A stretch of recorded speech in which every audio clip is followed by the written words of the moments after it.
ராசிபுரம் அருகே பட்டணம் பகுதியை சேர்ந்தவர் கலைச்செல்வி.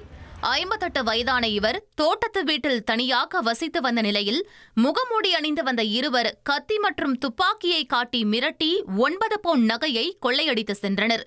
இச்சம்பவம் குறித்து ராசிபுரம் காவல்துறையால் வழக்குப்பதிவு செய்யப்பட்டு 5 தனிப்படைகள் மூலம் தீவிர விசாரணை நடத்தப்பட்டது. இதில் மூதாட்டியின் மருமகன் நடத்தும் செங்கல் சூளையில் வேலை பார்த்த ராஜகுகன் மற்றும் அவரது உறவினர் அஜித்குமார் ஆகியோர் கைது செய்யப்பட்டனர். வீட்டில் சிசிடிவி கேமரா இல்லாததை நோட்டமிட்டு இவர்கள் கொள்ளையடித்தது விசாரணையில் அம்பலமாகியுள்ளது.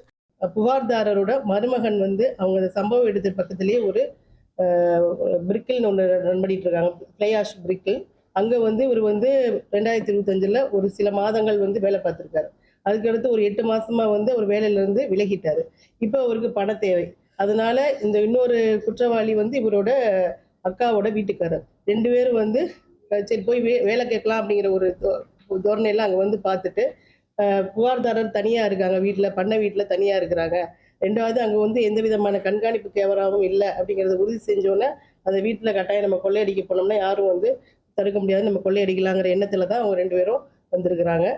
இந்நிலையில் விரைந்து செயல்பட்டு தனது நகைகளை மீட்ட போலீசாருக்கு மூதாட்டி நன்றி தெரிவித்துள்ளார். 2 பேர் உள்ள நான் சேர்ல உட்கார்ந்துருந்த அமைப்பிலேயே என்னை வாயை மூடி கழுத்தில் கத்தி வச்சுக்கிட்டா ஒருத்தன் துப்பாக்கி தலையில் வச்சுக்கிட்டு உட்கார்ந்த இடத்துலயே என்னோட காதில் இருந்த தோடு, கழுத்தில் இருந்த செயின், கையில் இருந்த வளையல் கழட்டிட்டு ஒருத்தன் என்னை துப்பாக்கி முன்னிலே நிப்பாட்டிட்டான்.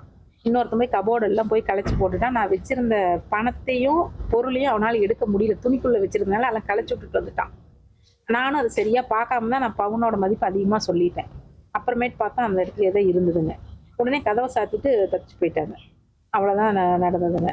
கைதானவர்களிடமிருந்து 9 சவரன் நகை, துப்பாக்கி, கத்தி மற்றும் பைக் பறிமுதல் செய்யப்பட்டன. இனி செல்லும் இடமெல்லாம் செய்தி.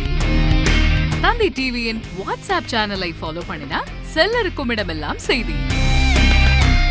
இதோ QR கோட் இப்பவே ஸ்கேன் பண்ணுங்க, ஃபாலோ பண்ணுங்க.